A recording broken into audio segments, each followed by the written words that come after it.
Hello friend, तो आज मैं लेकर के आ गया हूँ आप लोगों के लिए क्लास 10th सोशल साइंस के 50 मोस्ट वीवीआई क्वेश्चन।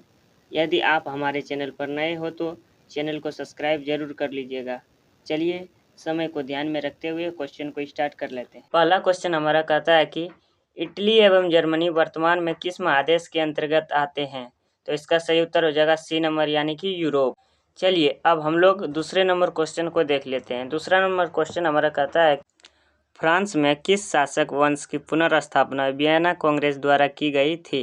तो इसका सही उत्तर हो जाएगा बूर्बो वंश।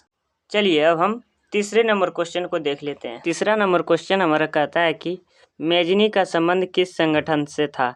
तो इसका सही उत्तर हो जाएगा कार्बोनरी। चलिए अब हम चौथे नंबर क्वेश्चन को देख लेते हैं।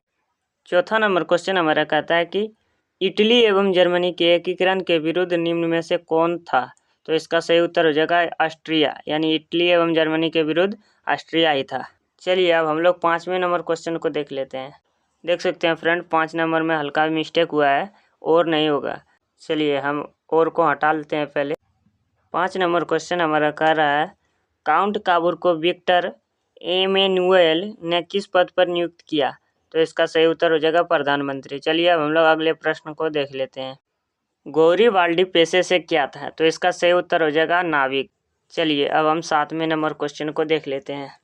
7 नंबर क्वेश्चन हमारा कहता है कि जर्मन राइन राज्य का निर्माण किसने किया था? तो इसका सही उत्तर हो जाएगा नेपोलियन बोनापार्ट ने। चलिए अब हम लोग 8वें नंबर क्वेश्चन को देख लेते हैं। 8 नंबर क्वेश्चन हमारा कहता है कि जालबेरिन एक संस्था थी। तो इसका सही उत्तर हो जाएगा व्यापारियों की। जालबेरिन एक व्यापारियों की संस्था थी। तो चलिए अब हम 9 नंबर क्वेश्चन को देख लेते हैं। 9 नंबर क्वेश्चन हमारा कहता है कि रक्त एवं लौह की नीति का अवलंबन किसने किया था? तो इसका सही उत्तर हो जाएगा बिस्मार्क, यानी रक्त एवं लौह का अवलंबन बिस्मार्क ने किया था। चलिए अब हम 10 नंबर क्वेश्चन को देख लेते हैं। 10 नंबर हमारा क्वेश्चन कहता है कि फ्रैंकफर्ट की संधि कब हुई? तो इसका सही उत्तर हो जाएगा डी, यानी कि 1871 ईस्वी में। तो फाइनली फ्रेंड, इतिहास के 10 प्रश्नों को हमने देख चुका है। अब चलिए 11वां नंबर क्वेश्चन अलग सब्जेक्ट का देखते हैं। 11वां नंबर प्रश्न हमारा कहता है कि संघ राज्य की विशेषता नहीं है।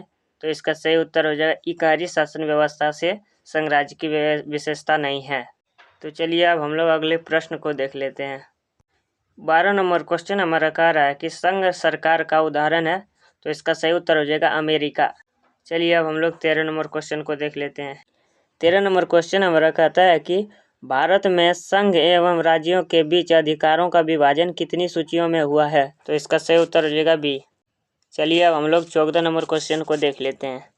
14 नंबर क्वेश्चन हमारा कहता है कि वर्ष 1975 भारतीय राजनीति में किस लिए जाना जाता है? तो इसका सही उत्तर हो जाएगा उस दिन देश के अंदर आपातकाल लागू हुआ था। चलिए अब हम लोग 15 नंबर क्वेश्चन को देख लेते हैं। 15 नंबर क्वेश्चन हमारा कहता है कि भारतीय लोकतंत्र में सत्ता के विरुद्ध जन आक्रोश किस दशक से प्रारंभ हुआ? तो इसका सही उत्तर हो जाएगा 1970 के दशक से। तो यदि फ्रेंड आपको किसी प्रश्नों में किसी भी प्रकार का डाउट या कोई प्रश्न का उत्तर गलत लग रहा होगा तो आप लोग कमेंट बॉक्स में कमेंट कीजिएगा, मैं उत्तर देने का प्रयास करूंगा। चलिए अब हम लोग 16 नंबर क्वेश्चन को देख लेते हैं। 16 नंबर क्वेश्चन हमारा कहता है कि बिहार में संपूर्ण क्रांति का नेतृत्व निम्नलिखित में से किसने दिया? तो इसका उत्तर आप लोगों को पता होगा, जयप्रकाश नारायण। यदि आप लोग आगे क्लास यानी कि 12th क्लास में अगर जाएंगे आप लोग तो आप लोगों को पूरा इन जयप्रकाश नारायण जी का भाषण सुनने को मिलेगा। चलिए अब हम लोग 17 नंबर क्वेश्चन को देख लेते हैं। 17 नंबर क्वेश्चन कह रहा है कि भारत में हुए 1977 में आम चुनाव में किस पार्टी को बहुमत मिला था? तो इसका सही उत्तर हो जाएगा जनता पार्टी को। चलिए अब हम लोग 18 नंबर क्वेश्चन को देख लेते हैं। 18 नंबर क्वेश्चन हमारा कह रहा है कि चिपको आंदोलन निम्नलिखित में से किससे संबंधित नहीं है? तो इसका सही उत्तर हो जाएगा कांग्रेस पार्टी के विरोध से। चलिए अब हम लोग 19 नंबर क्वेश्चन को देख लेते हैं। 19 नंबर क्वेश्चन हमारा कह रहा है कि दलित पैंथर्स के कार्यक्रम निम्नलिखित में से कौन संबंधित नहीं है? तो इसका सही उत्तर हो जाएगा दलित सेवा का गठन, यानी कि दलित पैंथर्स के कार्यक्रम दलित सेवा का गठन से संबंधित नहीं है। चलिए अब हम लोग 20 नंबर क्वेश्चन को देख लेते हैं। 20 नंबर क्वेश्चन हमारा कहता है कि निम्नलिखित में से कौन भारतीय किसान यूनियन के प्रमुख नेता थे? तो इसका सही उत्तर हो जाएगा महेंद्र सिंह टिकैत। तो चलिए हमारा लोकतांत्रिक राजनीति का भी प्रश्न यहीं तक था। चलिए अब हम लोग दूसरे सब्जेक्ट का प्रश्न को देख लेते हैं। चलिए अब हम लोग 21 नंबर क्वेश्चन को देख लेते हैं। 21 नंबर क्वेश्चन हमारा कहता है कि निम्न को प्राथमिक क्षेत्र में कहा जाता है, तो इसका सही उत्तर हो जाएगा कृषि क्षेत्र। तो चलिए अब हम लोग 22 नंबर क्वेश्चन को देख लेते हैं। 22 नंबर क्वेश्चन हमारा कहता है कि इनमें कौन से देश में मिश्रित अर्थव्यवस्था है, तो इसका सही उत्तर हो जाएगा हमारे भारत देश के अंतर्गत मिश्रित अर्थव्यवस्था पाया जाता है, तो इसका फाइनल आंसर हो जाएगा भारत। तो चलिए अब हम लोग 23 नंबर क्वेश्चन को देख लेते हैं। 23 नंबर क्वेश्चन हमारा कहता है कि भारत में योजना आयोग का गठन कब किया गया था, तो इसका सही उत्तर हो जाएगा 15 मार्च 1950 ईस्वी को भारत में योजना आयोग का गठन किया गया था। चलिए अब हम लोग 24 नंबर क्वेश्चन को देख लेते हैं। 24 नंबर क्वेश्चन हमारा कहता है कि जिस देश का राष्ट्रीय आय अधिक होता है वह देश कहलाता है, तो इसका फाइनल आंसर हो जाएगा विकसित, यानी कि जिस देश का राष्ट्रीय आय अधिक होगा वह देश विकसित देश कहलाएगा। चलिए अब हम लोग 25 नंबर क्वेश्चन को देख लेते हैं। 25 नंबर क्वेश्चन हमारा कह रहा है कि इनमें से किसे पिछड़ा राज्य कहा जाता है, तो इसका सही उत्तर हो जाएगा बिहार।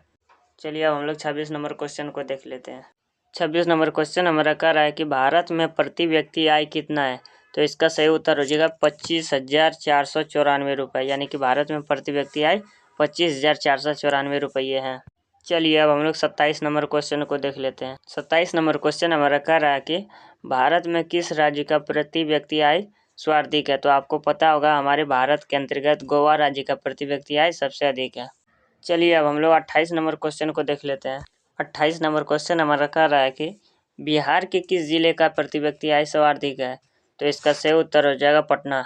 चलिए अब हम लोग 29 नंबर क्वेश्चन को देख लेते हैं। 29 नंबर क्वेश्चन हमारा कह रहा है कि उत्पादन एवं आय गणना विधि आर्थिक दृष्टिकोण से है, तो इसका सही उत्तर हो जाएगा सहज, वैज्ञानिक, व्यवहारिक, यानी कि यह तीनों। चलिए अब हम लोग 30 नंबर क्वेश्चन को देख लेते हैं।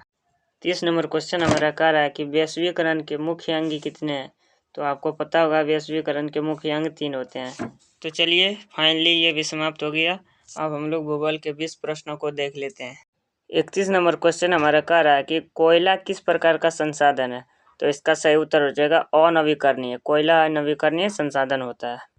32 नंबर क्वेश्चन हमारा कह रहा है कि सौर ऊर्जा निम्नलिखित में से कौन सा संसाधन है, तो इसका सही उत्तर हो जाएगा पुनः पूर्ति योग्य।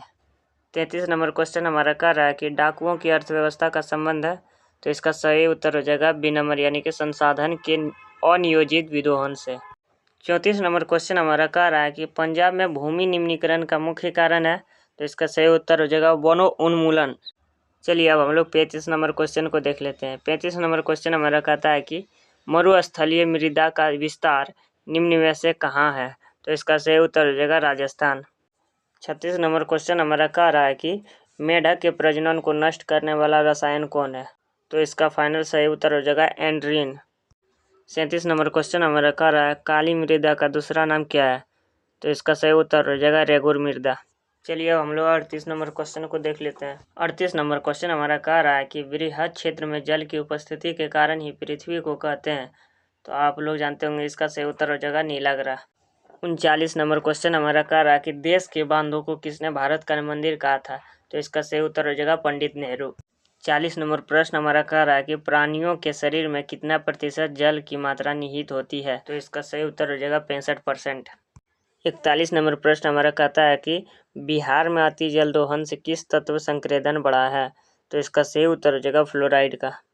42 नंबर क्वेश्चन हमारा कह रहा है कि किस राज्य में वन का सबसे अधिक विस्तार है, तो इसका सही उत्तर हो जाएगा मध्य प्रदेश, यानी कि सबसे अधिक वन का विस्तार मध्य प्रदेश में है। 43 नंबर क्वेश्चन हमारा कह रहा है कि संविधान की धारा 21 का संबंध किससे है, तो इसका सही उत्तर हो जाएगा वन्य जीवों का प्राकृतिक संसाधनों के संरक्षण से। 44 नंबर क्वेश्चन हमारा कहता है कि टैक्सोल का उपयोग होता है, तो इसका सही उत्तर हो जाएगा कैंसर में। 45 नंबर क्वेश्चन हमारा कह रहा है कि चरक का संबंध किस देश से था, तो इसका सही उत्तर हो जाएगा भारत, यानी कि हमारे भारत देश से चरक का संबंध था। 46 नंबर क्वेश्चन हमारा कह रहा है कि भारत का राष्ट्र पक्षी है, तो इसका तो एक छोटा छोटा बच्चा जानता है आंसर कि भारत का राष्ट्र पक्षी मोर है, या मयूर दिया गया है, कोई दिक्कत नहीं है। 47 नंबर क्वेश्चन हमारा कह रहा है कि इनमें कौन सा जीव है जो केवल भारत में पाया जाता है, तो इसमें हमको थोड़ा सा प्रॉब्लम है, इसलिए आप लोग इसका आंसर कमेंट बॉक्स में दीजिएगा। चलिए 48 नंबर क्वेश्चन हमारा कहता है कि प्राकृतिक संसाधनों के संरक्षण 1968 में कौन सा कन्वेंशन हुआ था। तो इसका सही उत्तर हो जाएगा वेटलैंड्स कन्वेंशन। 49 नंबर प्रश्न हमारा कर रहा है कि बिहार में कितने प्रतिशत भौगोलिक क्षेत्र में वन का फैलाव है। तो इसका सही उत्तर हो जाएगा 7.1%। चलिए हम लोगों का अंतिम प्रश्न कहता है कि भारत में 2001 में कितने प्रतिशत भौगोलिक क्षेत्र में वन का विस्तार था। तो इसका सही उत्तर हो जाएगा 19.27। तो फाइनली फ्रेंड हम लोगों का क्वेश्चन एंड हो चुका है। यदि आप लोगों को वीडियो अच्छा लगा होगा तो आप लोग दोस्तों के पास भी शेयर कीजिएगा। मिलते हैं अगले वीडियो में, तब तक के लिए जय हिंद।